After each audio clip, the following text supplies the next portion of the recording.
Yo, yo, yo, yo, yo. What is going on, guys? How are we all doing? Hope you're all well, healthy, happy, living the dream. We are at Spurs fans at the moment, aren't we? We are living the dream. Do you know what I mean? It's been a very, very, very, very, very fun couple of days if you're a Spurs fan. We've just signed Mateus Fernandes from West Ham for 85 mil. That's a fixed fee as well. That's literally a fixed fee. No add-ons, no now, no nothing. And Sandro Tonali for 92.5 mil with 7.5 added with add-ons. I just don't know. I can't. It's still weird as a Spurs fan trying to wrap my head around things like this because, like, we don't do this now. If we're honest with ourselves, we don't do this. Do you know what I mean? So I'm absolutely thrilled that we've got the deals over the line. I had my doubts. I had my doubts that we were going to get Tonali over the line at first, but just, you know what I mean, the more and more it went on, I just felt like we were going to get it done. I knew it was going to be announced on the new financial year. So we've got a couple of people in. Let's go and say hello. Smash your likes on the way. Appreciate that, Tom Boy. Thank you very much, my man. Thank you very much. Do you know what I mean? Who else we got? John's in the house. I love my John. Love Johnny Boy. I love everyone, to be fair, but John's my Twitter guy. If you want to know things going on in Twitter, go and see John. So yeah. So boys, what do you think in the chat? What do you think of you happy with our business so far? I mean, we've signed Robertson, we've signed Senesi for free, Van Hecker for 50. Do you know what I mean? We've brought in Mateus Fernandes for 85 and Sandro Tonali with add-ons 100. That's just astronomical. So what do you think? I mean, are you happy with Vuskovic being sold? Deep down, I'm not, but for a guy we paid, 10, 12 million for, he's not even kicked a ball for us yet. And we've sold him for 50 million. As much as I loved him, watching him at Hamburg last season, and I know the kid has got a very high ceiling, you can't turn money like that down for someone who hasn't even kicked a ball for you yet in the Premier League or in a European competition or anything. You know, you can't turn money like that down, can you? It's definitely a no-brainer with that one. So, yes, like, I'm happy. I'm thrilled. Next question is now, who's next? There's links I've seen today with Krupi from Bournemouth. That's going to be another huge transfer. That's going to be minimum 80 million, in my opinion, for Krupi. He's 20 years old. He's had a fantastic season with Bournemouth. Do you know what I mean? And do you know what I mean? So he's going to cost the bomb. Do you know? But let's hope. There are players where we obviously need to focus in the attacking areas now. Do you know what I mean? The Savinho deal's gone quiet, but I think that deal is done.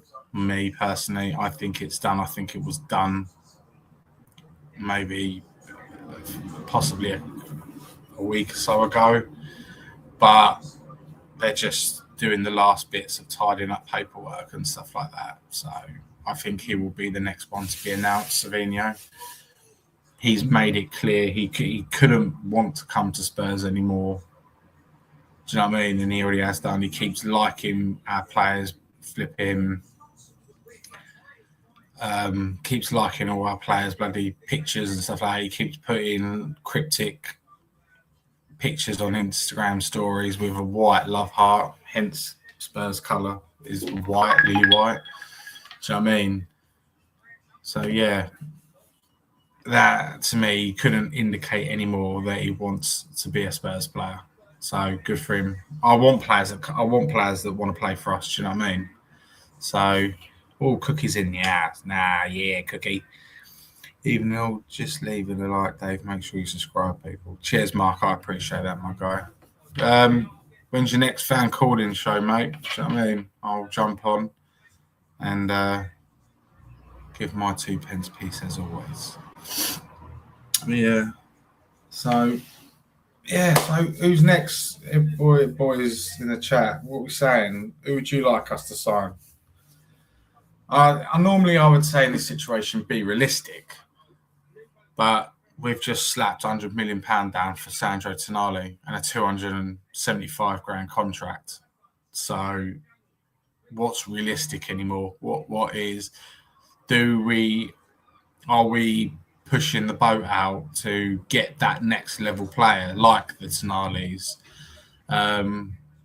Fernandez, do you know what? I said it on Cookie and Sheriff show the other day. I said I'm absolutely thrilled with him. I think he's a fantastic player. He's got an incredibly high ceiling. He's 21 years old and he's proven. Yeah, he's been relegated twice, but one player don't make a team.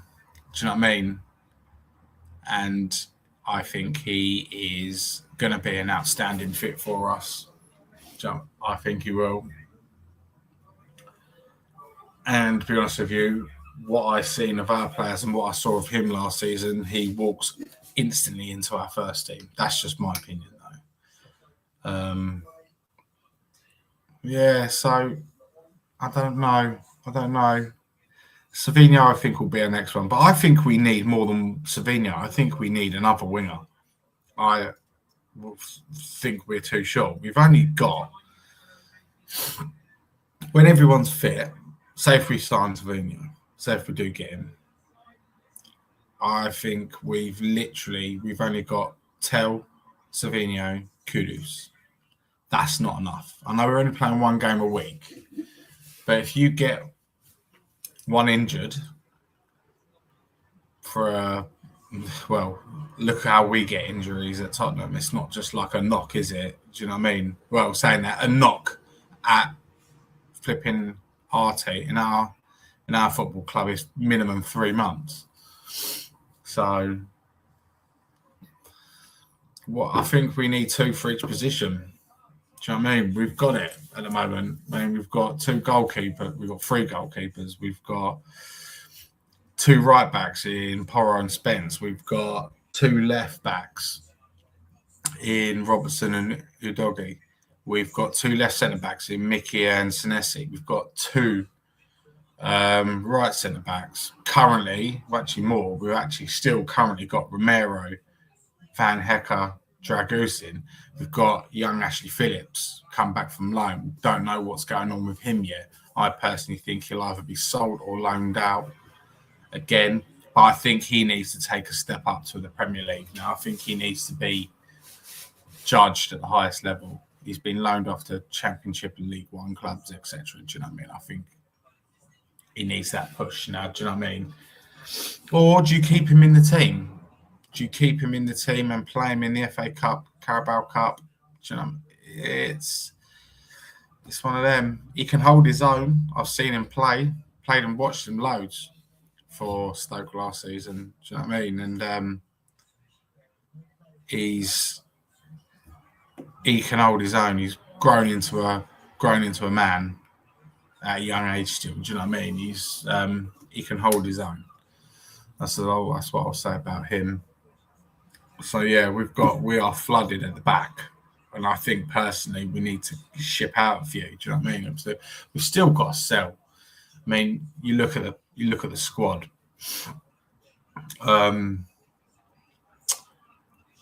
You've got Dragusin's got to go. Personally, Romero's got to go, but there's all talk about him coming out saying, "I want to stay. I want to redeem myself, whatever that. So let's hope. Do you know what I mean?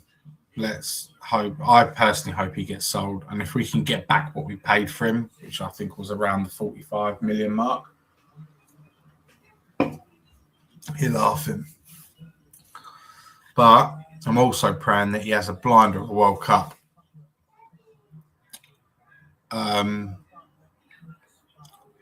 I'm praying he has a blind of a World Cup because that will just shoot his price tag up, and we'll probably then we can go in today's market. He's got much of a player, right? He's got two. Who's what is he? 27, 27, and he's got 2 World Cups under his belt. Do you know what I mean? In the peak of his prime, that's a million. That's minimum £80 million player right there, isn't it? Do you know what I mean? I know he ain't worth nowhere near that, but I'm just going on what I see on today's market. And yeah, so it's interesting. It's going to be interesting. I mean, in the midfield as well, you've got Sar's got to go. Either Bergvall or Gray, in my opinion, have got to go. I personally think it'll be Bergvall, but we'll have to. Let's just see. Let's just see. And up front, we all know Richie's got to go and Solanke's got to go, but one of them has to stay. Who are you picking to stay? Me personally, Solanke, just literally just because he's homegrown. That's the only reason. And it's not based on ability or nothing like that.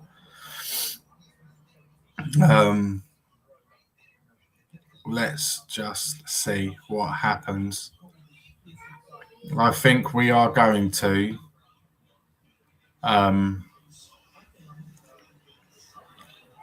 we're gonna surprise a few people. I think, and I do, and I don't think we've stopped here either.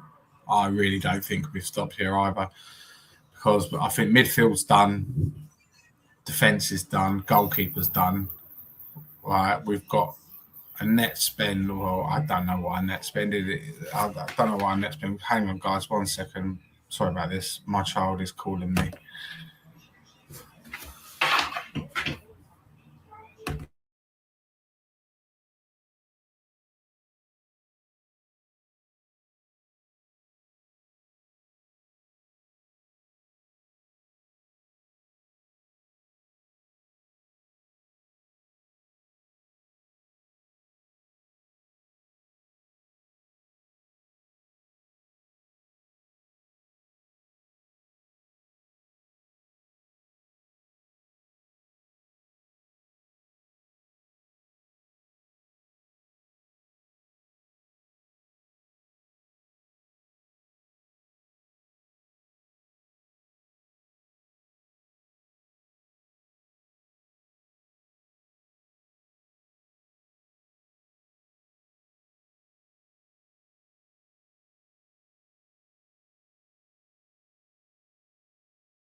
Sorry about that, guys. Sorry, little one's just needed me for something. Bless her. So yeah, where was I? Yeah, like I said, I think we are literally going to surprise a lot of people this year. I think we're going to be even surprised by ourselves, because I still think there's at least 2 more big ones to come in. I don't know who. I do not know who, but we will find out exactly who it is within the next month or so. I'll just check that on my phone, literally the latest transfer gossip. I've not checked today. I'll use my local website transfer feed. Ooh, Archie Gray to Bournemouth. Interesting. Robin Roeth from Sunderland. Bergvall to Forest. Yeah, we all knew that one anyway. Right, so this one keeps popping up, and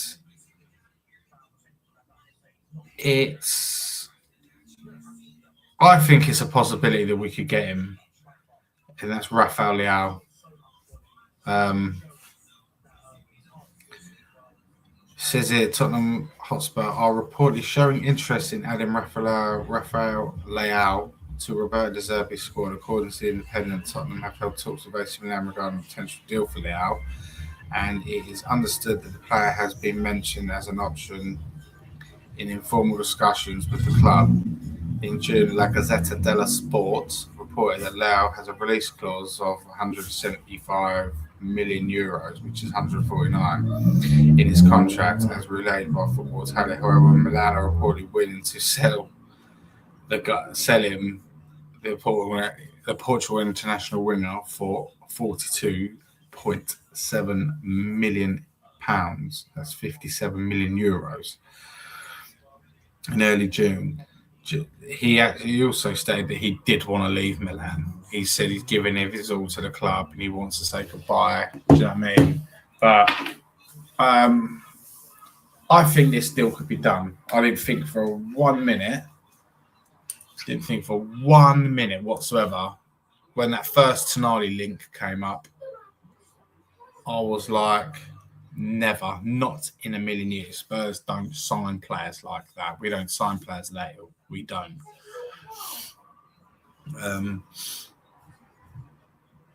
So yeah, I would take Rafael Leao at Spurs. He's a bit of a highlight reel player, but do you know what I mean? We'll definitely sell some shirts, wouldn't it? I mean, I'm looking at the team now, and like, imagine we finished our window. Like, say if we did buy in Krupi as well. Say if we bought him in as well. Our team next year could be. I mean, I just don't understand. Big up, man. Hope you're all right, man. Yeah, I mean, we could have Kingskin goal. Glad he signed his new deal. He deserves it. Absolutely deserves it.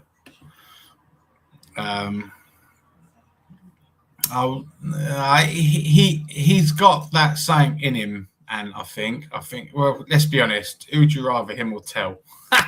that's what we're comparing it with at the moment, aren't we? So, but yeah, I know what you mean. He does have.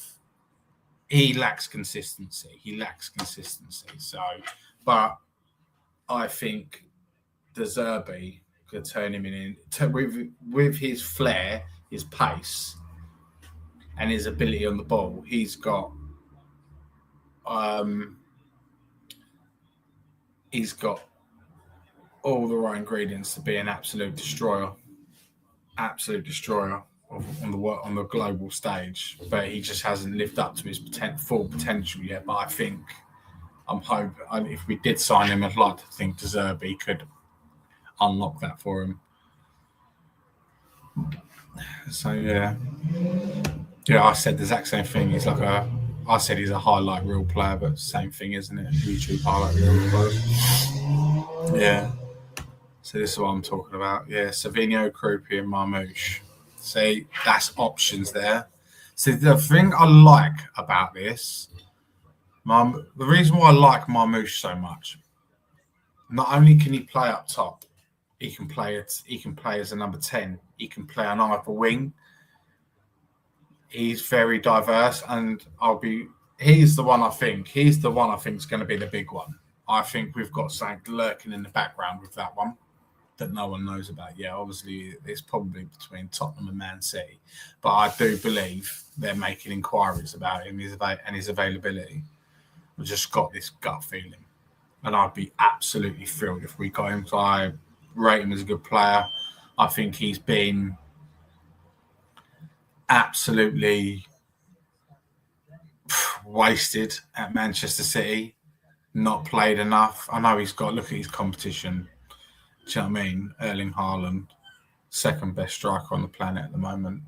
I'll say second because we all know HK is number one. So yeah, Marmoush for me is an absolute no-brainer. Pay City the money what they want for him. I would personally. Krupi, I would absolutely take. I think he's an absolute stunning football player. Tom's put Gakpo, Morgan Gibbs White, Thiago. Which Thiago? Which Thiago's that? What's his, I'm trying to remember. Igor Thiago from Brentford. Yeah, yeah. Oh, I'd take Igor Thiago all day. I would take probably would take Marmoush more because he's more versatile. But yeah, Gakpo, I like him. Did you see him score the other day when he scored his goal? That was heartbreaking, wasn't it? All the Dutch players surrounded him and stuff like that. That was absolutely heartbreaking. That was poor, poor, poor geezer. Do you know what I mean? And his wife or girlfriend, fiance, whatever. Do you know what I mean? They had to go through something no young couple should have to go through. Do you know what I mean? No. Ant's also put Morgan Gibbs White. I'll take as well. Yeah, I would take Morgan Gibbs White. But we'd have to sell Solanke then instead of Richie because them two look alike and I'd get confused.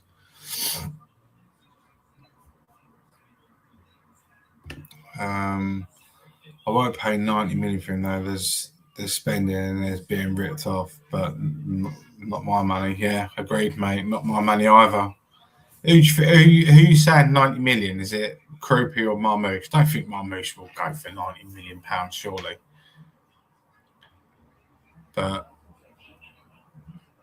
saying that, Spurs have just got 50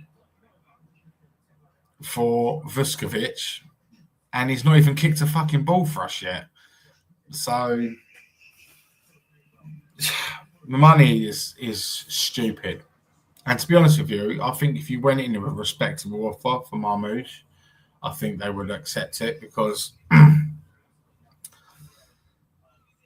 you know what I mean?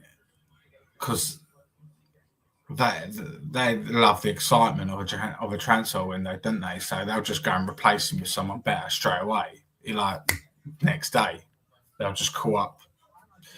Do you know what I mean? If they really wanted Ousmane Dembele, do you know what I mean? They would call up PSG and go, right, what's your price? And don't say money's not an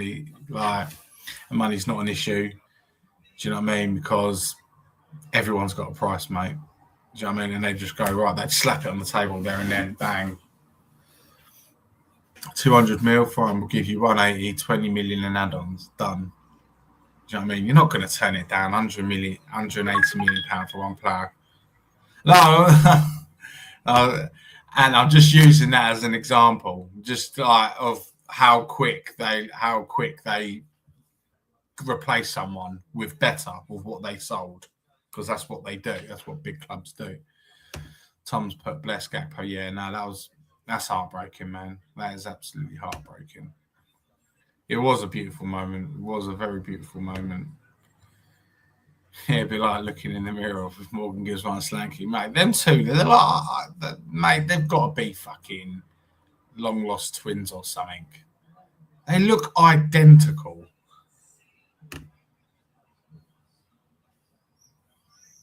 Yes, Marmoush the better player, but will cost less. That is silliness of the transfer window. Yeah, exactly, Scott. How much do you reckon, guys? How much do you reckon he would cost Marmoush? I'm going between. I'm going to go 70 max. 70 max is what I would be willing to pay for him. Mate, if we got Ousmane Dembele, I'd have to wake up. I would have to wake up. Do you know what I mean? Because it'd be like a dream, and then you wake up and you look at the internet and it says, "Fucking Richie's just signed a new contract for Spurs." Do you know what I mean? So your dream's gone turned to a fucking nightmare in the same breath. Yeah, 60 mil. That's a respectable figure there, Scott. I agree. I just went with 70 max because the market is silly at the moment. I mean, fucking Elliot Anderson. Do you know what I mean? What have you seen of him with this World Cup that's showed him to be a £130 million player? What has anyone seen that he's a £130 million player? Apparently, Jude Bellingham is the in the top. He's in the top 5 best playmakers in Europe. What have you seen of that so far? The World Cup. Do you know what I mean? And what you saw of it of Madrid last season. So yeah, look, I said this, didn't I? In the 2 Marks chat earlier, I said Bournemouth are going to want 80 million north for Krupi. He's going to cost a pretty penny. But that, to me, that is an investment. The Tonali is bought for the now. He's bought for the now. Fernandez is an investment. Is a risky investment, 85 million flat out. Do you know what I mean? All money up front. That is a risky investment. But I've got all the potential. I've got all the faith in him that he will turn that back over anyway. So he will live up to his price tag because he's got that ability in him. Yeah, so that's another thing. Even with them though, Scott, do you know what I mean? Even they can afford to take hits on players, can't they?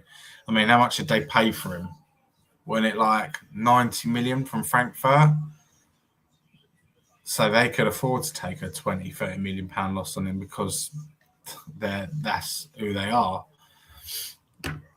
What's Tottenham for every put? I went United fans saying they're glad they didn't pay the money for Fernandez, but they are linked to Scott, who will cost 80. I like Scott, but that's too much. Yeah, Alex Scott is. And again, Alex, well, we've had our pants pulled down all transfer window, but you know what? I don't give a shit. It's about time these owners put their hands in their pockets, and this is what they deserve, to be fair. This is what they deserve. Do you know what I mean? I bet they're flipping, but they're like pressing the button to send the transfer over, and they're like, while they're sitting on the toilet doing it, shitting themselves. But yeah, I don't think Scott's worth nowhere near that money. I'd probably say Alex Scott is a 40, 50 million pound player tops. I mean, where on earth are we getting our valuation of our players? Like 50 million pound for Bergvall? Fuck off. Who's getting right mind? Who's going to be that stupid and pay? But there probably will be someone out there.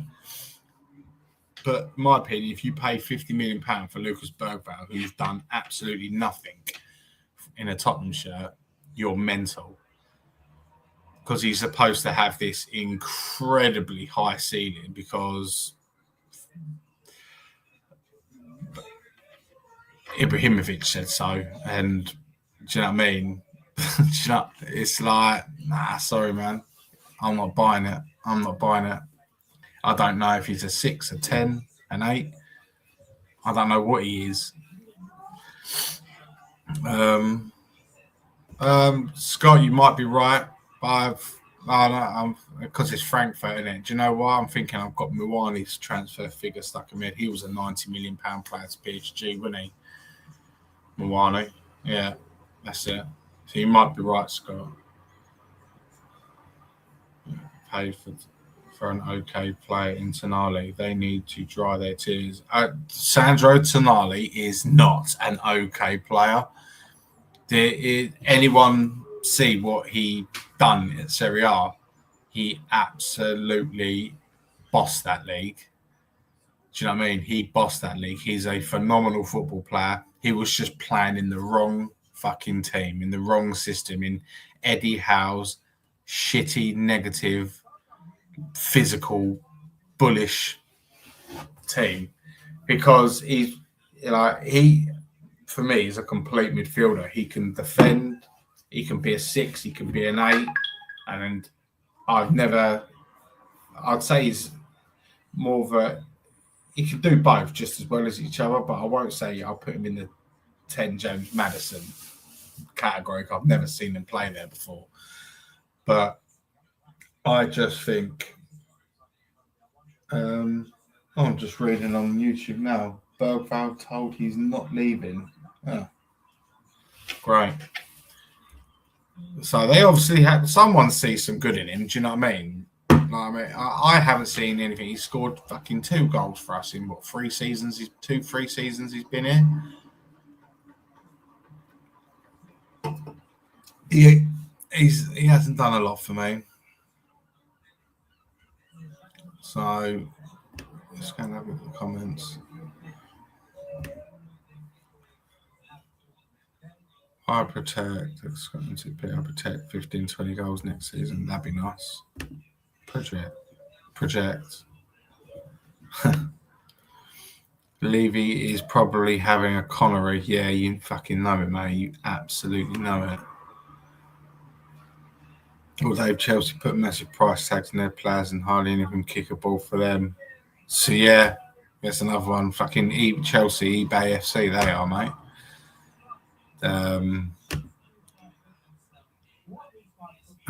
Scott and Tom are having their own little private chat, and I ain't clocked onto it yet. Someone rejected 50 per vote. They should be sacked. Yeah, I totally agree with you, mate.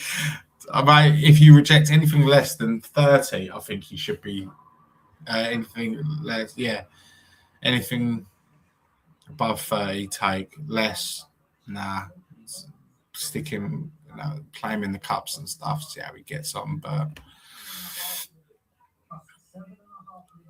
yeah.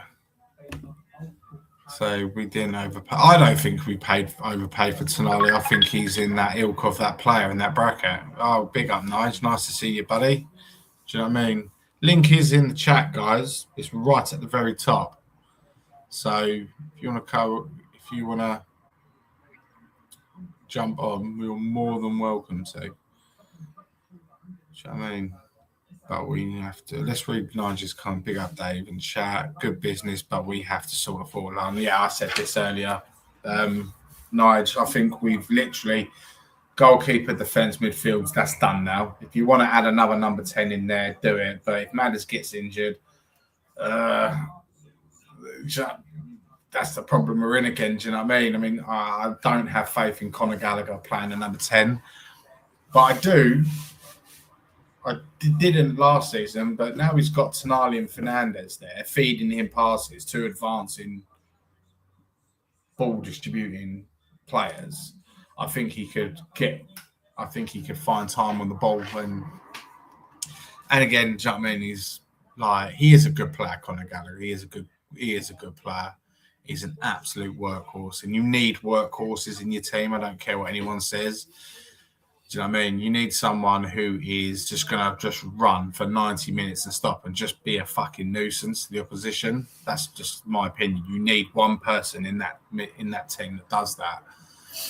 Do you know what I mean? So, yeah, I do agree, mate. We need to sort that forward line out. I do not want to go into the season with fucking Richie, Tell, and Kudus.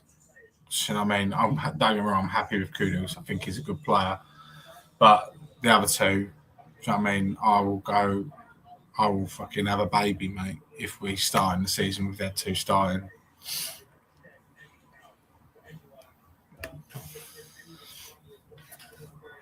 Yeah, Fernandez, I think we overpaid big time, but at the end of the day, that's what you play. That's a premium, isn't it? Do you know what I mean? And end of the day, West Ham had their price. End of the day, right? The Zerbi wanted him. He picked him out. He goes, "That's the guy I want." And I don't care how much it costs. I want this lad at our club. John's back. You're right, buddy. I like this guy. I like Walter Marley. I like him. Again, he's planning an absolute train wreck of a team. Do you know what I mean? They are not organised. I think Eddie Howe has I think personally, I just don't know with Newcastle. They're a very, very, very strange team. Yes, Sheriff's in the house. What's up, my guy? Hope you're all right, mate. Hope you're kicking your feet up, mate. About to watch the Spain game, and with a nice pint of Amstel in your hand. So yeah, let's go. I've caught up with the chat finally. I still don't know what Scott and Tom were talking about. There's 8 of you in it, guys. So one of you must want to jump on and come and have a chat with me. There we go. That is the link. Pop that in your address bar.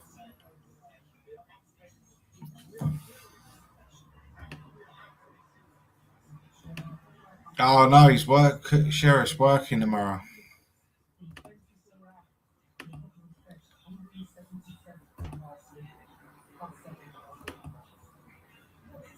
Yeah, I think within the next year or two they'll be sold. They will be sold because, who's the bird? What's her name? Amanda Staveley, whatever her name is. She's really wet for fucking Tottenham Hotspur, isn't she? She wants us back big time, doesn't she? Her and her people. They're like foaming at the mouth for us. So we will have to see with that one. But I don't think Enoch will sell anytime soon, not until they start seeing serious profit margins and stuff like that. And then I just don't think they'll sell together. I think they'll still have equity in the club. I think they'll just sell a large chunk of it off.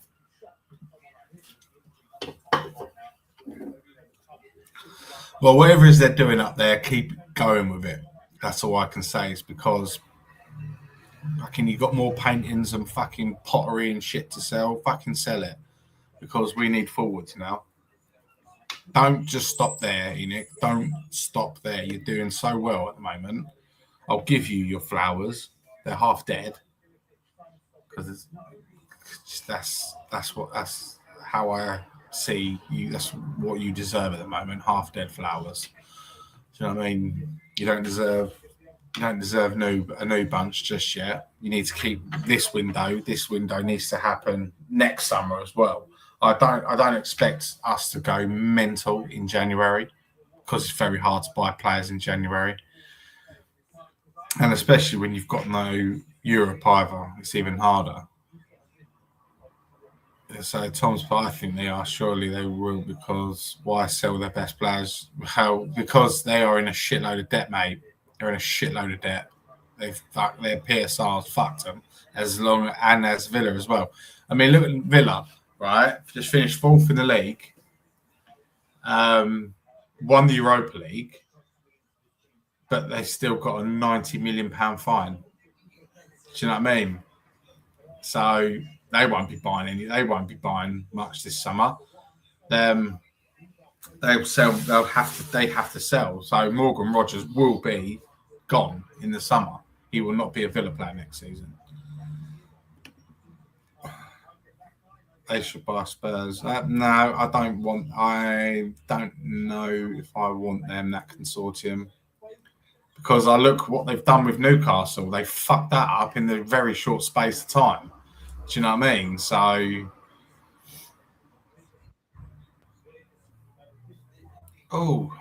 Sheriff. How's it, mate? Not bad. You're my guy. Yes, mate. Now you was on about Newcastle and that selling that. Well, I just think within the next couple of years, I think their ownership, their consortium is going to sell up. Yeah. Why are they selling all their best players? I can see it with Newcastle because they haven't got the income that we have. Honestly, you look at the monster that we've created, Enoch have created. That stadium basically is a license to print money. It is a license to print money, that stadium. So why would they sell it? Well, it is. And so why would they sell it when they're raking it in now? Yeah, it would be stupid for the ENIC to sell. It would be stupid because it's money for life, really, isn't it? It's At this precise moment, yes, it would be. They've taken a club that they bought for £22 million, I believe. Yeah. And they've turned it into something now that's worth between 3 and 4 billion. Yeah. It's mental. And the stadium is a license to print money. Yeah. Look at our income. Yeah. Our income's fantastic. I mean, the stadium Why do you think? Yeah, I was going to say, why do you think we're going out and splashing all this cash now? Because we can. Yeah. And that is what the stadium has given us. Yeah. Right, it's 7 or 8 years too late, or however long the damn thing's been open. I mean, they should have been doing this years ago. Yeah. That's what Daniel said when I believe it's before the stadium opened, but it was nearly finished. And I think BBC also went round with a tour with him, and he announced, this is the game changer. Game-changing stadium. And now suddenly it's proven its worth. Oh, yeah, it is. Our turnover is phenomenal. Do you know what I mean? Yep. We're so good with turnover. We don't even have to. It's bad as it sounds. You've only got to look at the NFL contract. Yeah. That we signed over them years. Billions of pounds, because the NFL is massive. It's huge. It's absolutely phenomenal. And baseball as well. Baseball's massive as well over there. Do you know what I mean? So, like, I just want to pivot over to Scott. How you doing, mate? I hope you're all right, my friend. What do you think of my recent 2 signings? Yeah, I mean, contrary to what you may have heard, I'm actually quite happy with both of them. White noise to me, mate. I really wanted Fernandez before he was directly linked to us, like near the end of the summer, because somebody had pointed him out, and I started watching him a little closer, seeing about him, and he seemed the exact kind of player that we needed for that. I mean, 8. I don't think we're going to be so strict about 6 and 8s, right, in our system. But if you're going to say a traditional 8 role, just basically we needed somebody who can play the ball like he can, who's as comfortable on the ball like he can. So he's a great sign-in for me. And Tonali's quality. We've seen, I think some people think he's one of the top 5 midfielders in the league. I'm not quite sure he's there, but he's a top quality midfielder, and that's what we need. And I think if you look over at the top teams, right now in the world and historically, you need to have a quality midfield, right? You look, Vitinha, João Neves, Fabian Ruiz for PSG. That they start everything that PSG has there. Rodri, KDB, Bernardo Silva when City were winning, because they had that level of midfield. And we were having a discussion, I think in the 2 Marks WhatsApp group, about the Champions League. If not, it was somewhere. When we had Winks and Sissoko and we're playing against Fabinho, Wijnaldum, and Henderson, right?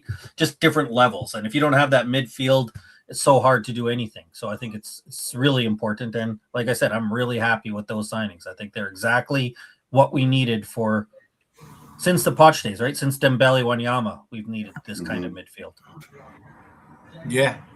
What about you, Sheriff? Exactly. I mean, to be honest, all us that have been on the ENIC out bandwagon that's all we want, is for the team, the owners, to act like a big club, match the wages that others are paying, attract the top players, and make us competitive. And now they've spent all this money, this has got to be the start, not the finish. Not to say, well, you've had a go at load, that's it now. It's got to be the start. In January, go again. Yeah. Next summer, go again. Maybe not what we're spending at the moment, because that's just stupidness. You can't spend, but we were that poor all over the pitch that we needed this. Yeah. Agreed. Has this I mean, solved all our problems? No, most definitely not. no, That's a start. it is a very good start, and Of course.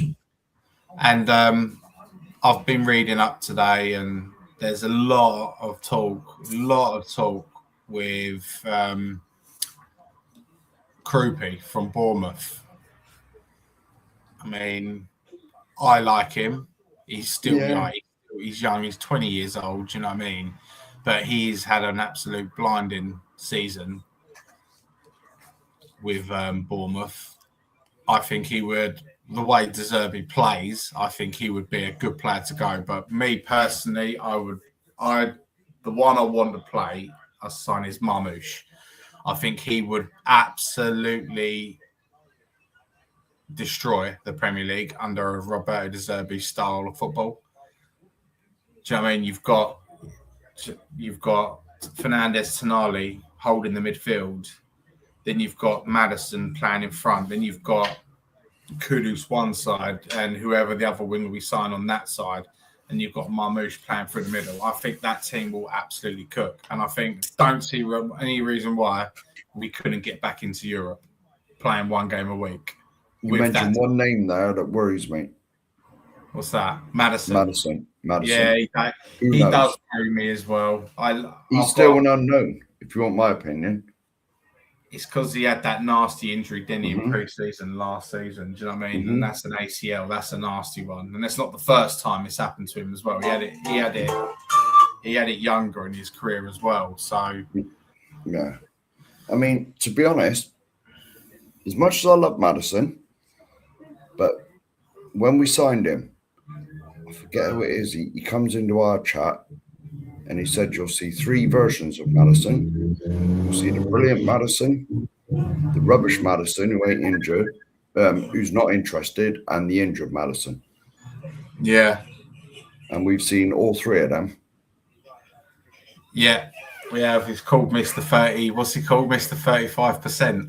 Because you only get 35% out of a season out of him. But that 35% you do get out of him, I think is outstanding. I think he is one player what we missed last season so bad. Just someone who sits in that pocket and he just sprays passes out through to strikers and to the wingers. We didn't have that.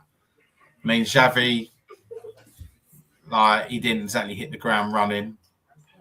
Then he got the nasty injury, which puts him out till minimum Christmas, doesn't it? February or March. Right? I think even past. Yeah, I think he's looking at spring. Yeah, no. See, I said last week or this week, I can't remember. But if we get an offer from Maddison, I wouldn't be adverse to selling him. Because, to me, he's not reliable enough. I love him as a player, but if we're going to be buying these players or the team, your best ability is availability. It's people like, what's his bloody name? The left back. Udogie, yeah. Udogie. Get rid. He's hardly ever available. Get rid. If you're not available, you're not good enough. Yeah. I know. It's heartbreaking because I've just got such a big soft spot for Madders, and I do think he's an absolute terrific player when he's fit. On his day when he's fit. I think personally, just give him this season, or at least give him till January. If he stays fit, let's go, let's roll with it. But if he gets another nasty injury and stuff like that, then I think we'll have to cut our losses with him. What about you, Scott? Yeah, I mean, look, if you tell me Maddison's playing 35 games a season, perfect. Because he's exactly what you need in that 10, especially for us. Because if he plays 35 games a season, he'll give us 10 goals. And we need goals in our squad, right? But I'm worried about it. I think we need a left wing, a right wing, and probably another player that can come in and can play right wing 10, both, to provide depth there. Because the other thing we have to remember is Kudos is also coming in from a major injury. So we don't know how he's going to be. Is he going to come back right away flying? And I think if you have that right wing 10 kind of cover, then Madison's probably going to need some time off. Kudos might need some time off, so somebody that can cover both. Or if Madison needs time, Kudos might be someone. You hear a lot of people, especially that watch him play for, I think it's Ghana, says he's a better in the 10. People that were at Ajax say he might be better. Kudos might be better in the 10. So I don't mind if we had a proper right winger who we can play over there, not Matisse Tell, but a proper right winger that we brought in who could cover in at right wing, and then we could even move Kudos over to the 10 when Madison needs a break or could fill in there. So I think we need this left wing starter, the striker starter, and I would love to see another attacker that's more of a depth player. I won't tick off box office and get him on here ranting at us by calling him a backup. But you know what I mean? A depth player. I think that could really work out well, is what we need. But Madison, 35 games, 100%. That's exactly what you need. I just don't think any of us believe he can give us that. No, that's the thing, Scott. Do you honestly believe he's going to give us most of the season? No, I personally, he's just popped off quickly. I personally don't think. Yeah. I don't think he is. I mean, to be honest, when Scott was saying about a right winger, Kulu could have done that. Kulu could have done that right winger as a 10, but is he ever? Yeah, but I don't think he's ever playing again. No, I don't think he is either. I don't think we can have a plan where he plays. No. I think if he ends up playing, what a bonus. But yeah, I don't think you can have him in your plans. I mean, his injury seems. I love Kulu as well, but I think he's like completely knacked himself. Yeah, I think Kulu's knackered himself. I think we're just going to keep him and claim insurance off of him to his contract too. I don't think he's going to be able to have a play again, because it didn't fill me with when he went over with the Sweden team, started before the World Cup started. Their trainer and physio said this is the most bizarre injury I've ever seen. Do you know what I mean? It's exactly the same injury what happened to R9, wasn't it? Yeah. What's his patella? Yes, his whole knee's gone wonky, hasn't it? Yeah. His whole patella is completely... It's not just something inside the knee, is it? It's all of it. Yeah. I think he's shattered. Yeah, I don't know enough about the medical stuff, but I just know that I. People are saying like he has the risk of not playing again, and if he comes back and he does play, like what level are you going to have him at? He was never somebody who was blessed with a lot of quick movement anyways, right? He always was a little bit slower moving around, and I don't know. In straight line speed, he could get going, but I think once you got into things, he was a little slow. So if he loses that, how effective can he be? You know, sad to say. You never want anybody to have their career ended or impacted that much by injury, but I just don't think we can plan on him being in our team in any way. No, I think many questions. Yeah, we've got a plan. We've got a plan around that one, haven't we? Definitely, because I've heard literally nothing regarding his potential return. Nothing's come out of Tottenham at all. Do you know what I mean? We see pictures of him. He's like running on grass. That's it. Do you know what I mean? We saw that with Madders, and he still didn't return till he was running on grass in January. He didn't return till May, did he? So it's a tough one. I think he's another one. He's a gifted player, but I would personally use him as a backup. If he was fit, I would use him as a backup to Madison. Do you know what I mean? Yeah, I think Kulu's not my favorite player. I don't want to see him starting, but if he was healthy, he could fill in. Like if you had him there and you had your starting was Kudos and your starter was Madison and Kulu was behind him, so he filled in, that I would not have an issue with that. I think we need to look for that player, and I don't know who it is. It's easy for me to say, let's go get a player like that and not have somebody in mind, but Kulu would have been that player if he was healthy, sadly. Yeah. I was saying, I'm just looking through now. I'm going back on the old transfer page. What do you guys think of Rafael Leao from Milan? Love the talent. Worried about the head. Yeah, that's exactly where my head's at with him. I don't watch I'd any probably Italian football. Oh, fair enough. That's fair enough. I'd be more willing to take him on this team where we have Yeah. added a few more. I think this team is a little bit more stable. Tonali's here, Van Heck is here. I trust those guys. The team isn't quite and De Zerbi here. I think there's less likely of like, okay, we have to let things go for Leao. We might let him be a little bit of a maverick, right? I think we're a little bit more structured now.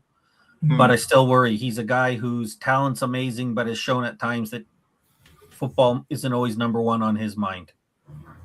But I think like yes or no, take him. Yeah, I would end up taking. I think he's the kind of player you take the risk on. And where we are right now, I think it's worth it. We're going to have to take a risk because I just don't see somebody who we can bring in that doesn't come with concerns. I think anybody we bring in, like we talk about Marmouche, I think you and I both really like Marmouche, Dave. I don't know, Sheriff, what your thoughts are. But let's be realistic. He didn't have a great year last year, right? Yeah. So there's concerns. We talk about Rashford. He's got concerns. We talk about Krupi, who's a great talent, but he's had one season where he scored 13 goals. There's concern. I think he'll be great, but right? Savio has concerns. He hasn't scored much here. So I think Leao, the talent risk is worth taking it, and you hope that De Zerbi and some of the others in there could get him focused, because when he's focused, he's potential 20 goal scorer from the left wing. Yeah. And that's the one thing we do need is goals. And we're not going to get him with Dominic Solanke, are we? Oh, God, no. No. Do you know what I mean? I would keep him in the squad because obviously we can't get rid of too many players and the striker market is very thin at the moment. But yeah, if we go into a season and we haven't upgraded up top, I'll be very, very... It almost makes what we've done the whole transfer window pointless. Yeah, I agree. Brought in two solid, reliable central midfielders that control the play of the game. You've brought in a new winger. You've got a fit Kudus back, but you've got the same old dross up top. It just, to me, it don't make sense. There's another one we're linked with as well. We've been linked with this fella for a while. Two of them, actually. Balogun, for the USA striker, currently plays for Monaco, and obviously Dutch forward Brian Brobby. What do you think of them two?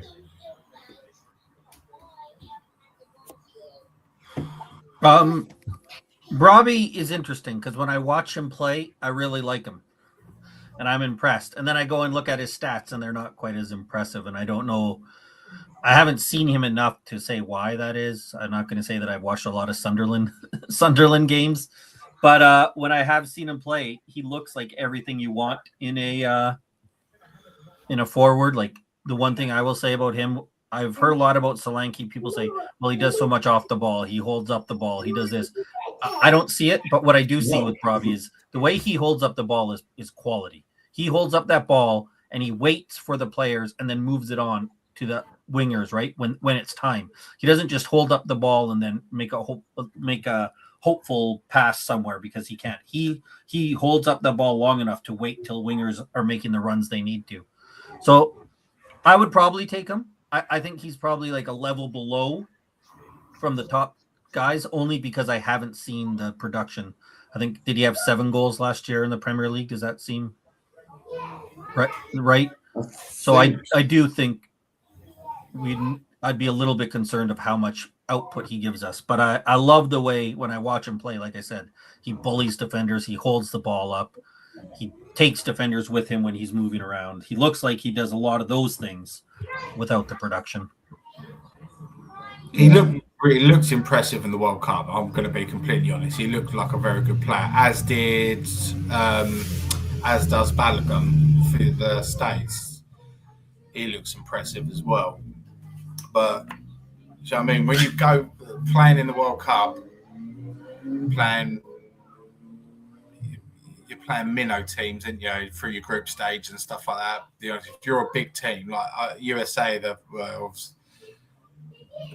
better team out of their group. Do you know what I mean? And Brobbery, the Dutch were solid favourites for their group. Do you know what I mean? So his output was always going to be high. But yeah, so it's a hard one as well. It's a hard one. Would you guys take a punt on Dusan Vlahovic as he's just free? Now, if you go to the next comment down, that man certainly would. The boss certainly loves Vlahovic. Yeah. Well, I better watch what I say now, because I was going to say no, but now that I see Cookie in the comments, I might have to. He's not really. I don't know why, because he does have some good stats, and he's another one when you watch him, he seems to do a lot of good things, but there's just something about him for some reason, and I know that's not a good reason, just some reason. He just doesn't get me excited.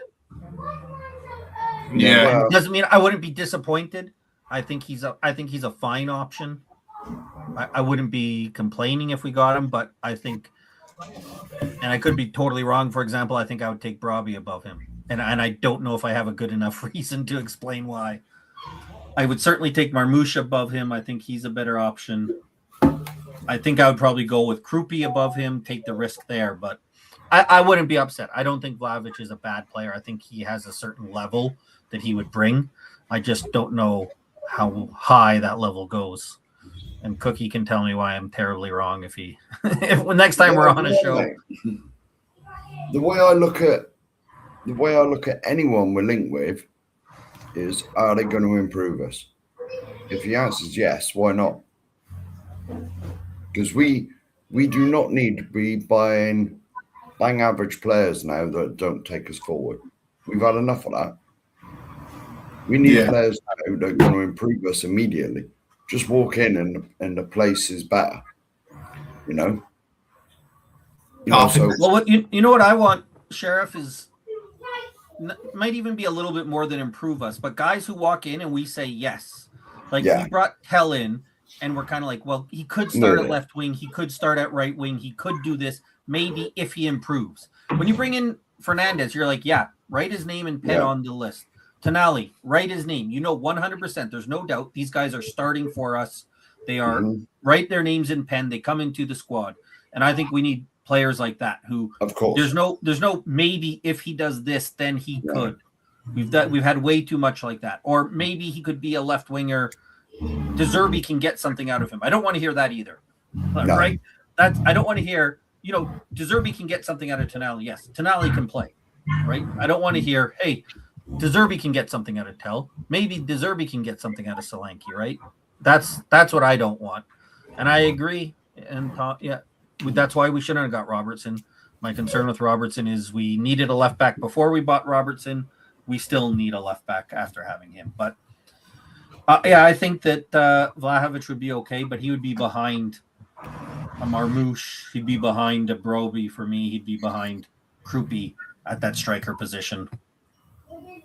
And I think after everything that we've done with these two midfielders, I'd be slightly disappointed if it was Vlahovic. Yeah, well, but I mean, I know there's not that many strikers about, but let's face it, the three names that you mentioned, Dave, all of them improve us. Yeah. Let's face it, the two we got at the moment, I'm not being funny, but they're absolute pants. In my 50-odd years of supporting us and watching us, I've never known us with such a terrible forward line. Right. When I think of all the players that I grew up watching, like the strikers we had, crazy talented strikers. And now we've got a pigeon and someone who can't even get in the England team. There is a reason. There is a reason he can't get in the. Well, he's rubbish. That's the reason he can't get in the England team. But he had one good season in his whole career. This is it, boss. That's the one, boss. If Enoch want to make a statement, there's your statement. Imagine that. Imagine that. Do you know what? Right, I put a little voice note in your group chat yesterday, and it was saying down the lines of, "I've never seen a player who's so disrespected as much as Harry Kane is." Do you know what I mean? He wins games on his own. Do you know what I mean? He carries the weight of a nation on his shoulder. Well, he carried us for 10 years. Yeah. To a certain extent. Yeah. To be honest, if Enoch want to make a statement and they've got cash on the hip, like they appear to have, go and have words with Bayern. Go and have words with Bayern. And if they want to win 100% of the fan base around and prove that they've changed and that things are different now, there's your striker there. I don't care if he's 30, whatever he is. Is he 30 now? 31, 32? I don't know how old he is. I think he's about 32 now, yeah. Yeah. But he's proven over his career you don't need pace and stuff like that. You just need a good footballing brain, and he's got that. He is. Lewandowski's got it. Lewandowski's still doing it, and he's 36. Messi's still doing it, and he's 38. Ronaldo's still doing it at 40. Do you know what I mean? If you've got a good brain, you can play till your legs literally can't do it anymore. I'll tell you, Harry Kane. Now, when we did our lifetime 11s on our channel, there was a lot of people that put Harry Kane in, obviously the younger ones, because they'd never seen anybody else. And anyone that put him in, I said 2 words for Harry Kane: ultimate professional. Yeah, he is. He is. I think the game yesterday for me sums him up perfectly. And we had in 2 different groups, there was 2 people in particular.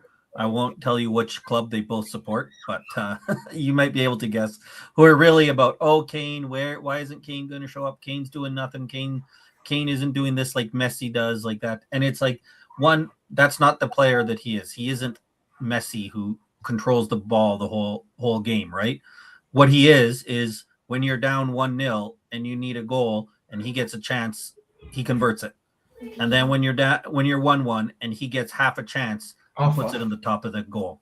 And so everybody's giving him, right? Yeah. Cookie or Sheriff, you know one of the people I'm talking about, because he was giving it large in the group chat and in the comments, and I love him. He's great. Yeah, I love Pete. We love Pete. He's a wind-up. Not an attack on Pete, but right, people like, oh, Harry Kane, he's doing nothing, and then you see, and he takes over the game in 10 minutes and wins the game for England, and that's what he is, and that's why I agree with you, Dave, about how long he can do that, right? Because he isn't somebody who needs to be on the ball all the time, dominating the ball. He doesn't need to beat people with pace. He's not going to do that. What he's going to do is when you need goals and he gets half a chance, he's going to convert it. And I think he'll still be able to do that at 36. The header wasn't necessarily, when you see it, you're like, well, it's not that impressive. But if you watch how he moves, backs away from the defender just when the ball's coming in, that's the kind of thing that actually does make a difference. That's what makes him so effective. Everybody knows on Congo, you have to cover Kane, right? He's the threat, but he's still able to find the space. He knows how to move around and get away from defenders so that he gets that space to get the header away. And that's not going away when he's 36. He'll still be effective. But at the same time, I think there's no chance that he's leaving Bayern and coming back to Spurs. I'm sorry. Well, I'm gonna say this. It's a big if, because I know we won't. If England win the World Cup, if it's not happening, I know that. But if England won the World Cup, then I think internationally Harry's done it. Then been there, done it, and I believe as well he wants Shearer's record. He's only 40 odd behind. That's 2 seasons for him. 2 seasons, Premier League. I think he's 45 or might be a bit more. It's some 40-something years behind Alan Shearer. I believe one day he will come back to the Premier League, whether it's this upcoming season, but he will be back to get Shearer's record. If he wants Shearer's record, though, he can come back at 36 and get that record. Yeah. That's the thing. I think if he's worried about Shearer's record, he can come back at 36, play 3 seasons, and get 15 goals a season. Yeah. Or 4 seasons if he wants, right? Because if he came back to Spurs at 36, they'd let him play till 40. Yeah. And the thing is with Harry Kane, by the way, his second goal was sublime. Oh, absolutely. A little touch and bang. A little touch. Gained himself a yard or 2, bang.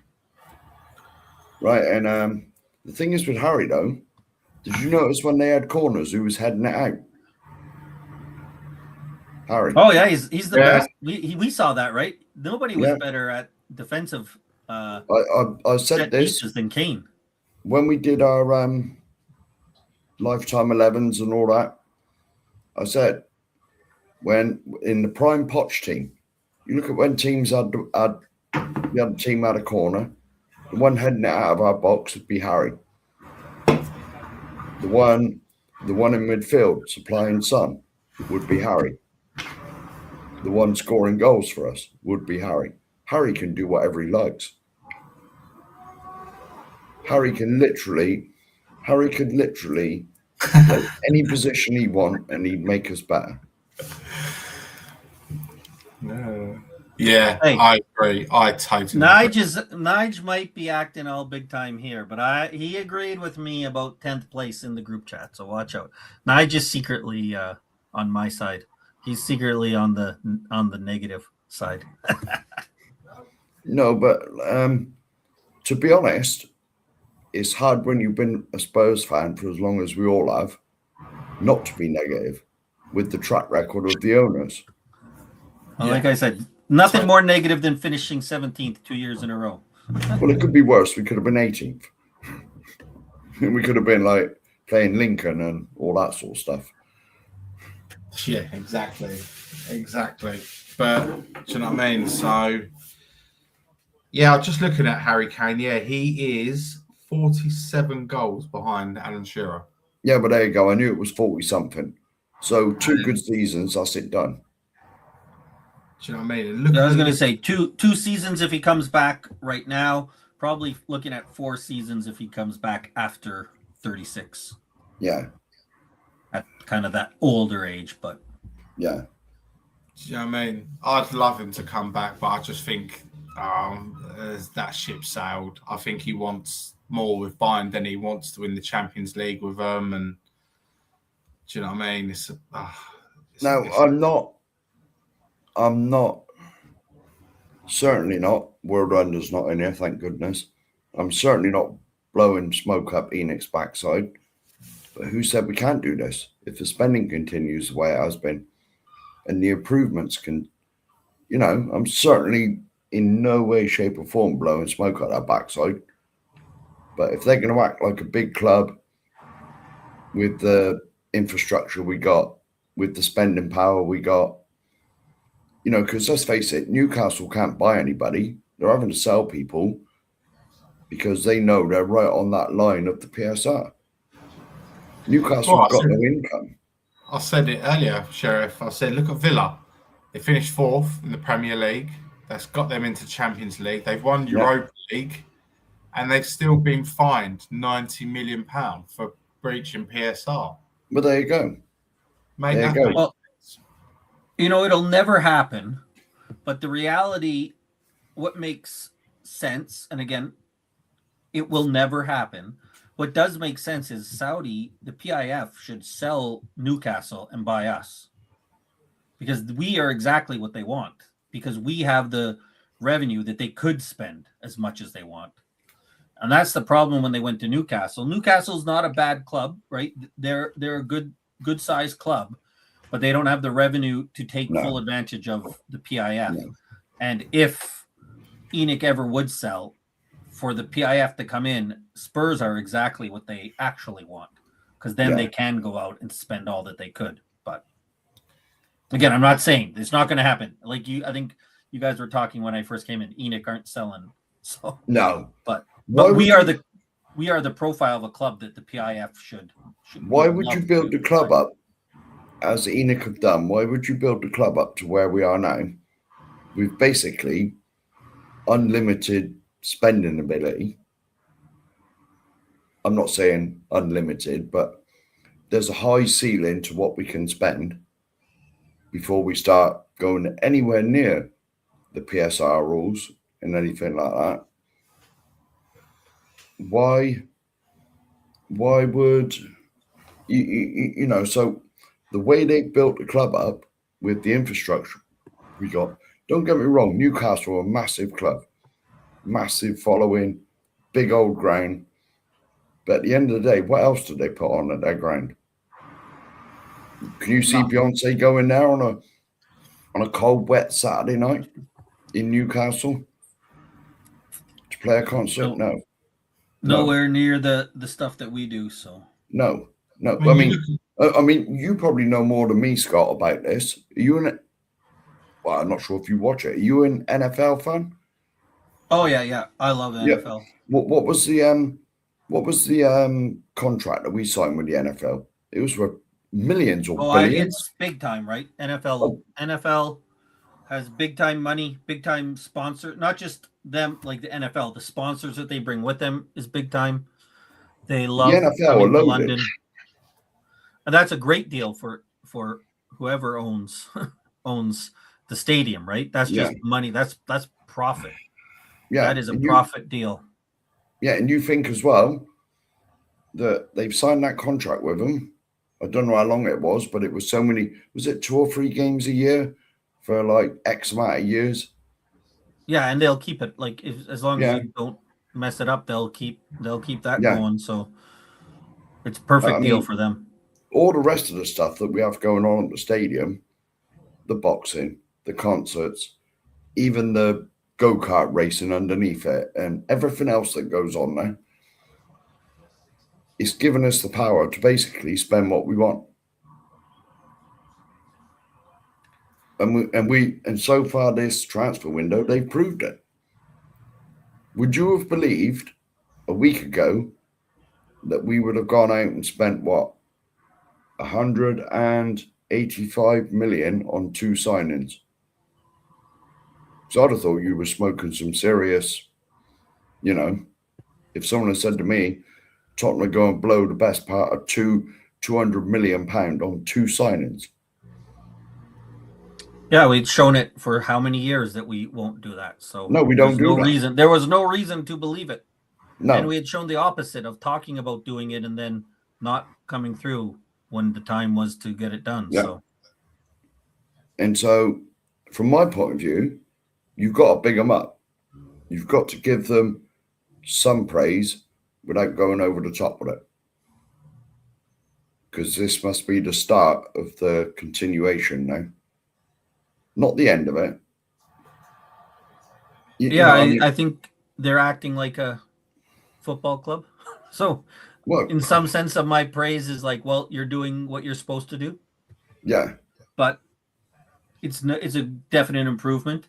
I still have lots of concerns about how long term this is. So that's where I had a discussion with Brian Daigle about it, where I said I'm happy what's going on, but I'm not excited. And my lack of excitement comes from I'm not seeing enough structural change to how we operate as a football club in terms of the people we have in place, that I'm worried that this might just be hey, we're signing some good individual players once, but we're not changing how we operate as a football club. And that's what I need to see before I can change my happiness to excitement. I need to see this again in January. You know, like, all right, we've spent Christ knows what already, with more to come, allegedly. What I need to see in January, if De Zerbi sees, we could do with, whatever tweaks he wants to make, you don't fit my system, get rid of him and bring him in. Whatever they do this summer, it's got to be the start, not the finish. Because do you remember when Poch built that incredible team around 2016, 17. And then in 18, 19, when it all started going a bit Pete Tong, he begged for a rebuild and he never got it because we were moving into a new stadium and allegedly we never had the money. Well, I need to see things even this summer. Like we need to start seeing some moving out of players. Yeah. Because that's part of the problem. And I've said it a few times, and Stell was the first one who said it, so I give credit for him for saying it. But when Klopp came in, they moved out. They had 25-man squad. 23 of those guys were gone within 5 years. They moved them all out. Arsenal with Arteta, the same thing. They moved them all out. And we need to be moving these deadwood players out. I know it's not all going to happen now, but we need to start seeing it because we've seen it. And like you said, with the Poch era, he wanted to move guys out. Mm-hmm. And he didn't want to just move guys who we all disliked. You need to move on from players who are good, but not good enough. And I think we need to start moving. Again, the Bergvalls need to go. Vuskovic was a great player. We would love to have him, right? I think we all think that he's a great talent, but he didn't have a place at Spurs, so we move on from him. Solanke, Richie, again, they don't have a spot here. We need to move on from them. And those are the kind of moves that will really tell me that things are changing and that there's a footballing thought at the club. Because for me, right now, when I say easy, let me explain so people don't. But it's easy to spend 90 million and get Fernandes. It's easy to spend 90 million and get Tonali because we know those players, right? And that's a big payment. But like you said, Mark, we can't do that we're not spending 300 million every summer from going forward, right? You need to have some moves that are now smart moves where you've scouted them out. And I'm not sure who at our club, because Lang can't do it, who's going to be making those scouting decisions about who those players are that are going to fill in the spots. De Zerbi might have an idea about it, but you don't want your manager to be your scout. You want him to be coaching the players and working on that. He can have an opinion on it, but somebody else should be doing the heavy lifting. And I think we need to get some people in to start doing some of that heavy lifting stuff, right? We've done great. Tonali, and when I say easy signings, I don't mean to say that it's bad. What I mean to say is, Mark, you know Tonali. You would have signed Tonali. Dave would have signed Fernandes. I would have signed Van Hecke. You know what I mean? Now we need some of those signings where it might not be so straightforward. And like we're talking about, right? How many names? We brought up Liao. We brought up Krupi. We brought up Brabi. We've brought up Vlahovic. We need somebody with a football brain to make the decision. Who's the guy that fits in there, right? We need somebody to do that. And that's what I want to see, that we have that change at the club. Once we start to see those things, that'll really show that this isn't just, hey, we've got some good signings, because we haven't seen it to this level, right? But we were excited when we signed Kudos. We were excited when we signed Palhinha. We were excited for that, but we saw that because there wasn't anything beyond, because we didn't have a plan there, that signing those individual players were good, but it didn't fix our problems. And I want to see now that we're signing individual players who are good, like Tonali, like Fernandes, like Van Hecke, like Senesi. And beyond that, we're also putting them into a team that works and has a plan. And that's when I will really start to get excited. Yeah, I agree. Just seeing tonight, David Ornstein's just dropped it. Apparently, all the Arsenal fans were all going hype. Oh, they've just signed this Jeremy. They're about to sign this young player, sensation from Leicester, that Jeremy Conga. And Ornstein's just dropped a bomber saying City are now hijacking the deal. Oh dear. Oh, well, never mind. Nah, I don't mind that either. But yeah, that we'll watch that one over the next few days. Do you know what I mean? But yeah. So we need attackers big time, don't we, James? Yeah, we do now. Attackers. We need. I think we can safely say midfield, defence, and goalkeeper are done with now. If they buy the more, fair enough, but they have to sort the forward line out first. Who would be? So we need. My ideal world, we need two wingers and a striker. Who are them three players? I'll go with you, Sheriff, first. Oh. I think Savio's going to happen. Mm-hmm. After the last 2 days where it's been bombers galore, I'm disappointed we ain't signed no one today. It's been a bit quiet. Yeah, so am I. I got this morning, I was pissed off. Yeah. Enoch out. They're useless. No, but I think Savio will happen. I mean, a right winger. Well, we have Kudus, who's also sort of a 10 as well. I mean, it depends how fit Kudus is going to be. You never know, do you? It's all ifs and buts. I mean, Yeah. I honestly don't know. But, if you can put it this way, maybe if we get Savio sorted, if Savio gets sorted, then it depends what we're going to do for the left wing, what we're going to do with Tell and players like that. Is he going? Is he staying? We've even just bought him, haven't we? And we got tucked up from Bayern Munich. Yeah, they royally tucked us up. We can't really afford to give any money, the rest of the money for Kane, but we'll give you Tell. There you go. Yeah, we had our pants right pulled down with that one. What about forward? Well, Cookie put the one I want, but is it going to happen? No. Are we going to get Harry back? No, I can't see it, but that's just dreamland.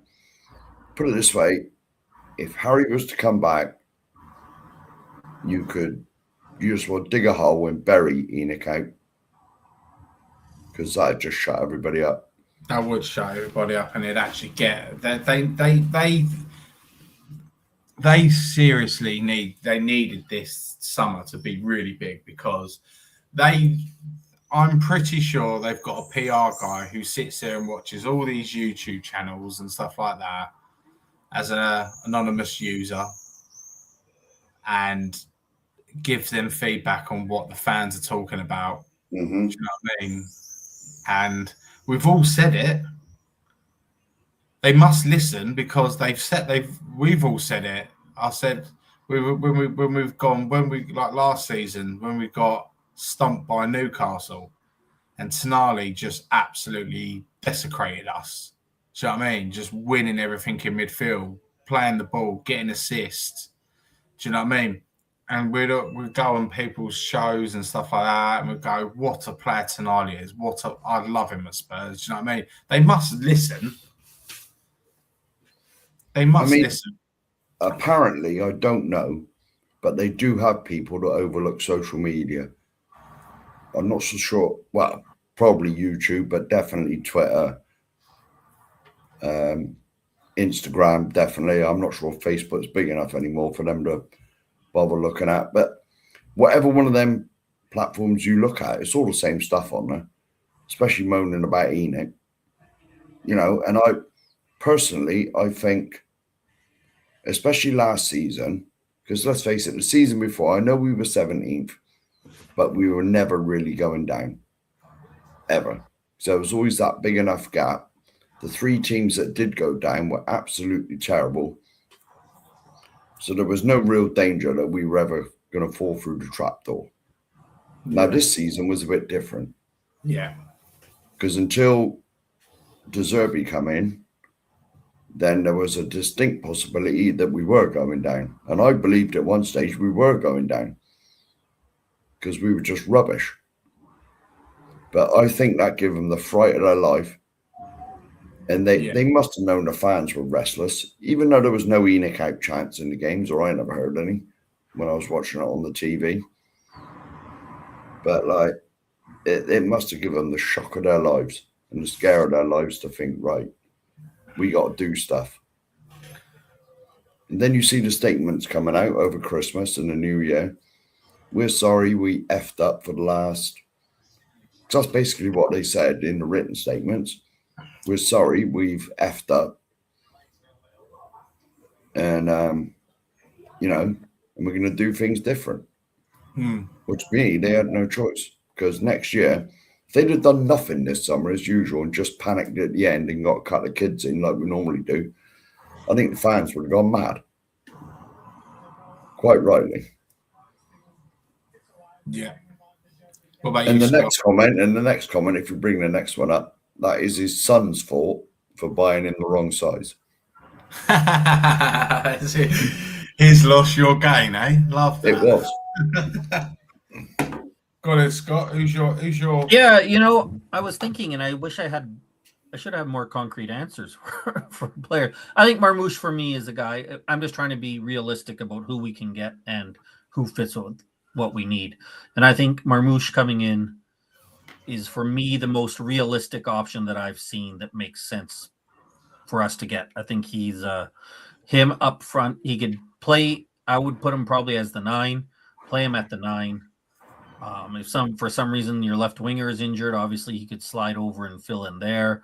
If we buy him and some 9 that we don't expect can come in, then you can move him over to left wing. But I think Marmoush is a guy that I've really moved towards the top of my list of being realistic, right? I'm not going with Sheriff's Kane answer, or I don't think Osherman is a guy that they're going to convince. At the moment, we seem to have more money than we can spend. So if they want to make a statement, go on our words with Bayern. On the left wing, I'm a little bit concerned about Savio. I really liked him last season. And I know it's crazy to say, well, if you really liked him, then what's changed? But I just think that we need goals, and I'm worried that he doesn't provide enough goals for us. So I'm not fully sure. I would like Somerville, and I don't know if he would do this. He might be coming too expensive as that third forward, where I don't think he would be in our starting 11, but he would be the first guy off the bench. I've said for a few years now, I think that's a really important position to have. I liken it to what Trossard has done for Arsenal this year, where he's not necessarily starting, but he comes on and he's important. Again, rest in peace. But Jota, when they won the league for Liverpool, I think he was very important. And he was both those guys are the first guy off the bench. They're not necessarily your starters, but it's a very important role. And I think Somerville would be awesome. If we could get him to do that, I think he would be perfect. But I don't know now if he wants to come in and do that role. And with the World Cup that he's having, he might not.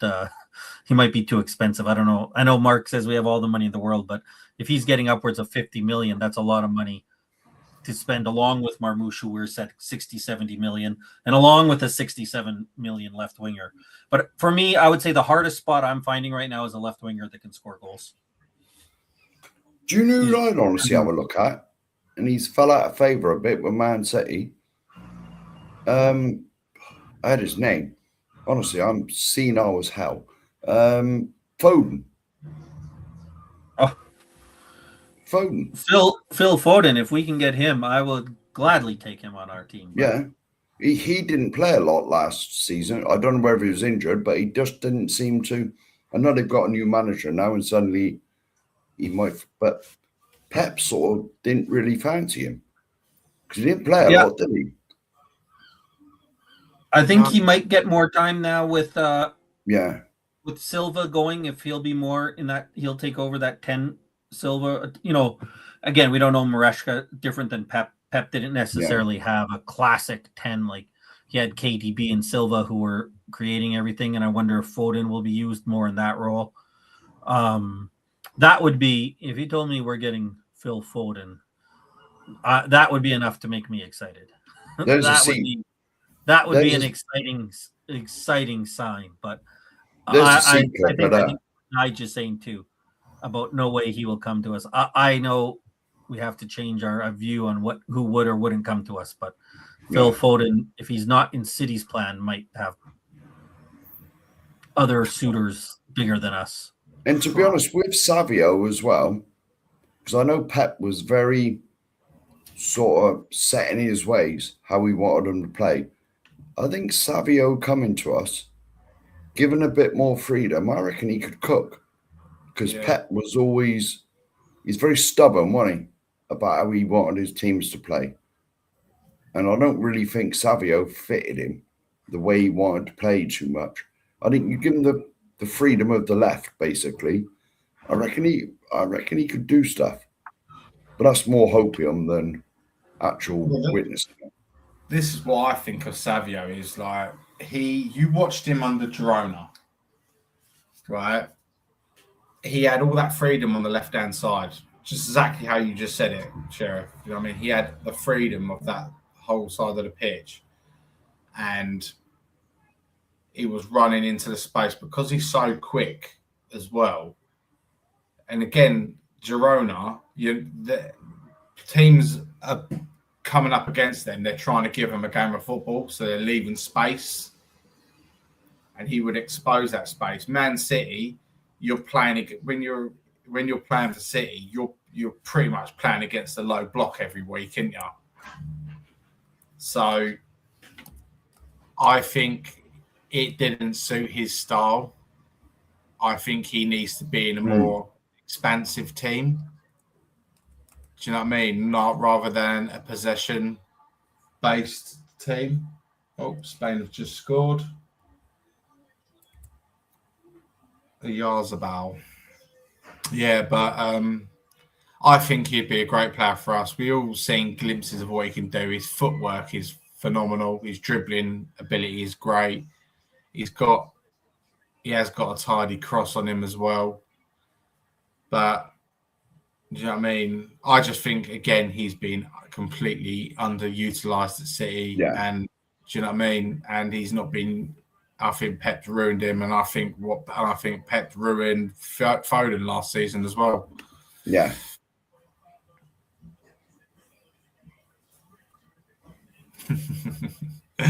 Yeah. I've read the next two as well. I was just telling him. I'm definitely the boss, Sheriff. You're the boss of my show as well, Cookie.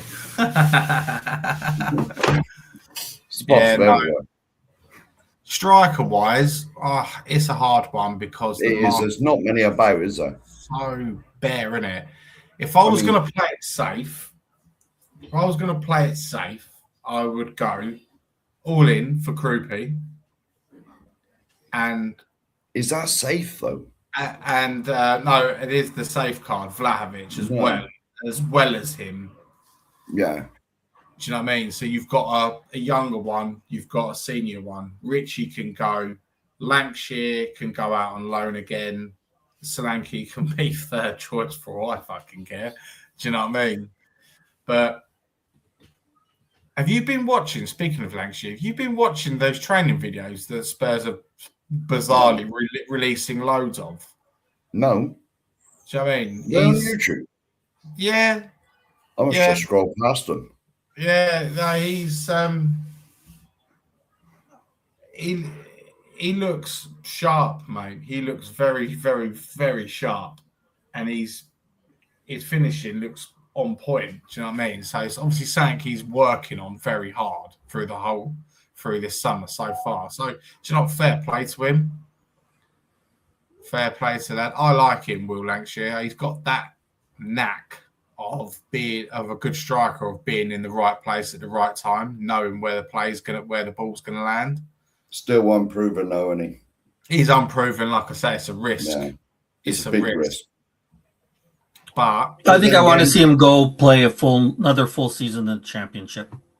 Yeah, I think with his age, let him go out there, play a full season, show it again, and then next year could be a time where he comes in, where we would hopefully have more games because we would have, Europe is what we're hoping for, so that there would be more time for him to play. Because I just think this year with no Europe, he's young, coming in as third choice. I don't know if he's going to get enough time. I would say for me, I think he should go to the championship.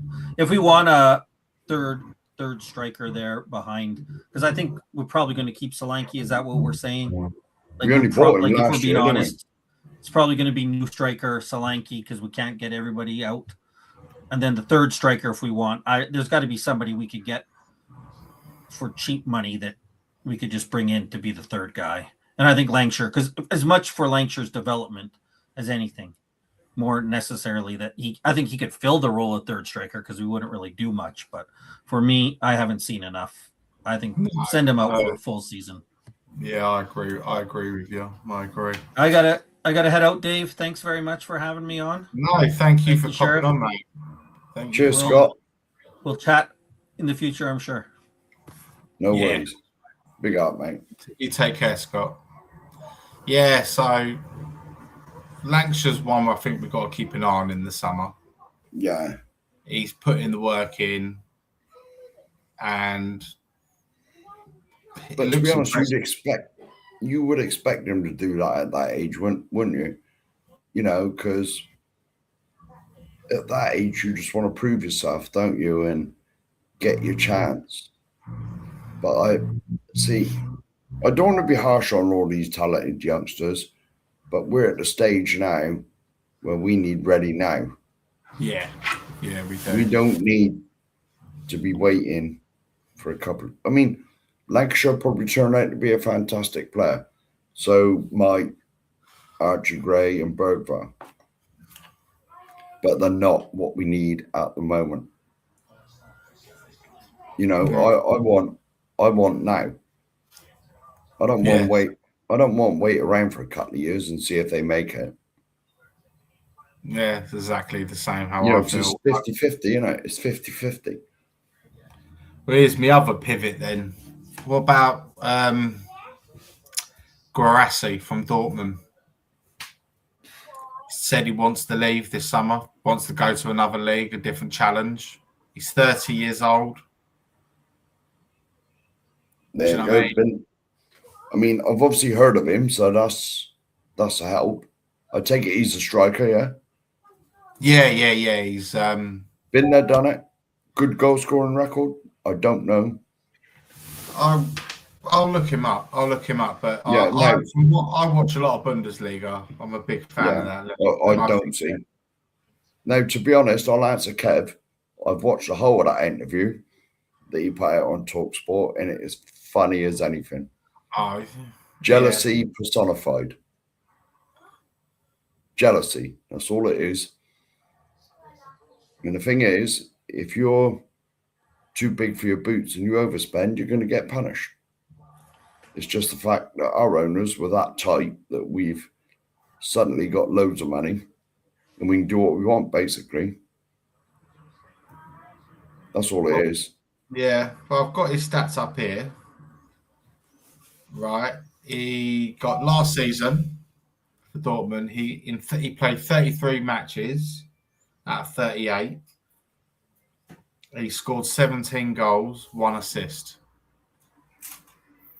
That's not bad numbers, to be fair. Well, to be honest, that pisses all over. That's Richie and Solanke combined. Exactly. Let's have a look. Let's look at previous. Do you know what I mean? I think the reason why we won't go for him is because of his age. Yeah, it's his sell-on value. Well, it depends. In the past, we'd never have gone for him because of his sell-on value.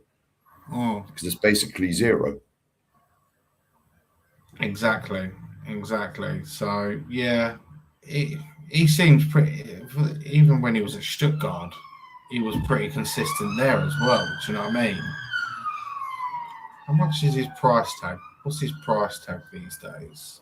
I use Transfer Market because they seem to give you like the closest thing to accuracy. Do you know what I mean? I can't see it being massive.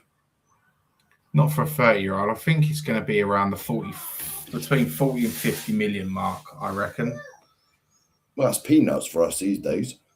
Well, considering what we've just spunked on Fernandez and Tonali. Yeah. That's one of Joe Lewis's paintings. Well, do you know what? There's another way I'm looking at this of the Van Hecker deal. Well, we've just given them 50 million, but they've just given us 46 for yeah, well, there you go. So we've technically only paid 4 million for. Well, we've actually, technically speaking, we've paid nothing for Van Hecker because there's 4 million in add-ons. Yeah, there you go. So we've basically swap for swap, like for like. Obviously, Vuskovic is still so young and promising and talented, but you don't know how he's going to get on in this league, do you? No. I'm still a bit gutted. Part of me is a little bit gutted that we've sold him and he's not even kicked a ball for us yet. But it could pay off. Do you know what I mean? If that deal was to fund a player what we needed now, Tonali, I'd take that in a heartbeat. Do you know what I mean? Yeah. Absolutely heartbeat. But let's see who else we linked with. I always use transfer feed, Sheriff, if you're ever looking at transfer rumours, because they update their website quite a few times a day. Yeah. So, according to Sun journalist, Is that an app or just a website? Just a website. There is an app as well. Oh. It is an app as well. Oh, all right. I just use the website. So they've literally just updated.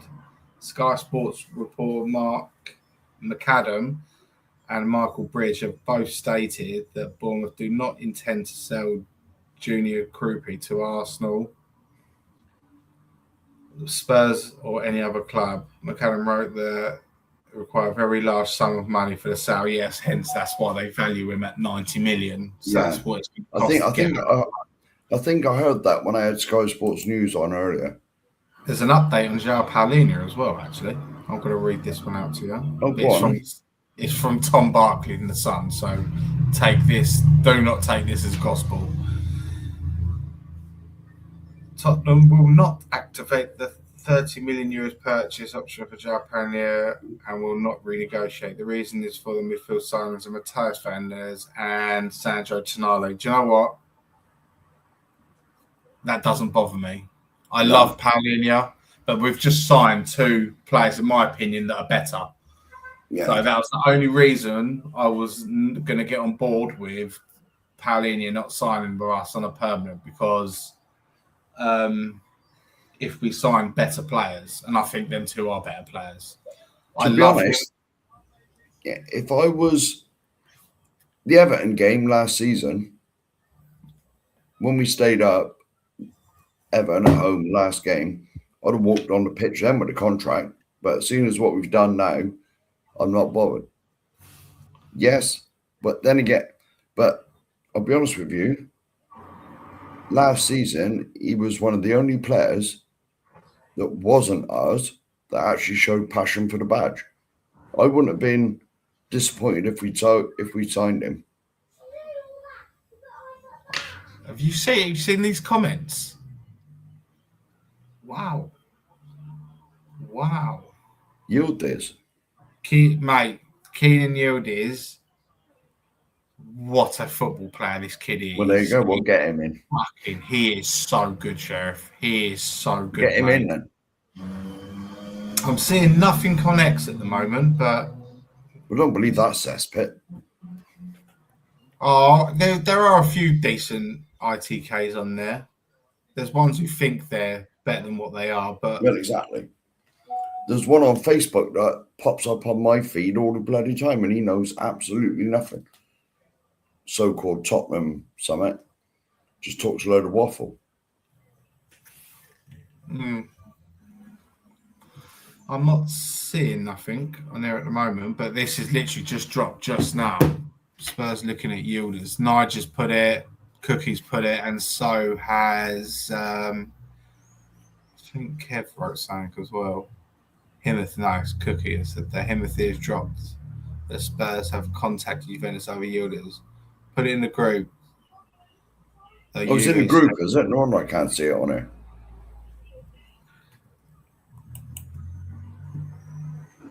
Oh yeah, breaking Spurs Connect. Oh, I've got them on X as well. Now, say report Himothy, that's a reliable source. That's one of the people that came about the older Fernandes deal. However, Evo insists he's not for sale. Fuck off, mate. You are bankrupt of a football club, mate. If we come in, I was going to say, put it this way. Everyone in Italy's for sale because none of them teams got any money. Juventus have already been done for it. It was them that got done for it a few years ago, wasn't it? They got relegated, didn't they? Yeah, that's right. Yeah. And fair play to Gigi Buffon, though. He stuck with them, didn't he? That's his boyhood club. Do you know what I mean? Yeah. And he could have played. He could have had the pick of any football club in the world. They were all coming in for him, and he said, "No, not interested whatsoever." Fair play Believe to you the man. me, anyone at Juventus with the state of their financials, anyone at Juventus is for sale. Anybody. Yeah. Oh, let me just get my thing up. Let me just 1 second. Sure. There you go. There you go, Ant. It's there. So, God, it's the downside of living in a town centre. You hear flipping people's cars blaring past. I'm not sure he can click on that though. If you It's- pull up on the screen. And if you scroll to the very top of all the comments, it's there. On your phone though, only lets you go scroll up. So, but I'm not telling you how to. Oh, you need to tell me though, mate, because I don't know how to. I'm still trying to work all this crap out. I wasn't very tech savvy. Yeah, but you've just brought out there. You won't be able to click on it. Mate, I'm still trying to work out how to copy and paste on a laptop. Jesus, mate. I'll have private words with you in the backstage area, mate. I am the head of technology. No, I'm not. I'm useless, but I'm a little bit better than that, though. Is it still Control C? Back in the day, it was. I'm sure. I don't know, mate. I'm doing it now. I'll put it in a. I'm not a mod, so you won't be able to press on it. I'll try it and see if I've copied it. I'm going to put it as a comment on your thing. There's the link. Yeah, it just says on the bottom of mine, this comment has failed to post to you. Oh, okay. It's because, now I will tell you this with a YouTube channel. If you have YouTube open at the same time with the sound off, you can make people moderators on your channel. Yeah. And then when they put a link in, people can click on it. Okay. You know what I mean? Yeah, right. Let me just quickly try something. Oh, well, give me 2 secs, Ant. Give me 2 secs, mate. This is... I'll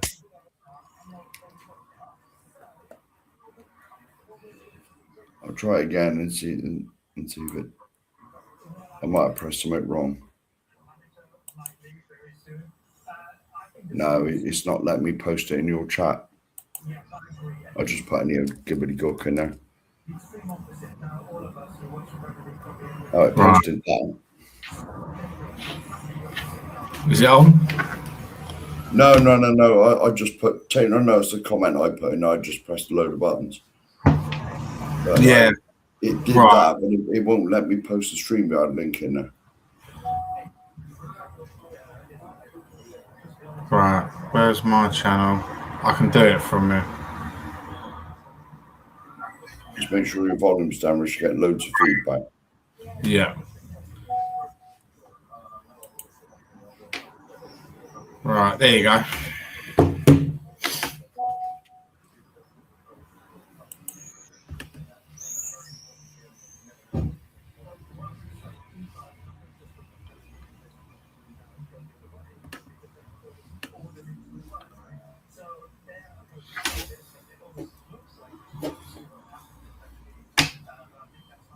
I've literally just put, I've literally, oh my God, go to, right, there we go, right, let's go back. It's weird. There's a lot to learn, isn't there, Dave? Me and Mark only learned it by fucking it up and then not doing it again. See that? Back in the olden days, you used to just highlight the address bar at the top and then run your mouse along it. Yeah. And press copy. Yeah. But how'd you copy it? How'd you copy a link on your laptop? Is it like still Control C like it was back in the day? Control P? To be honest, mate, what I do is I get my mouse, press on the start of it and just run it along there, and it all goes blue, and then you press copy. Yeah. You know, you click on the right side of the mouse, and then copy it. Yeah, but when I click, because I've got a laptop. Yeah, so have I.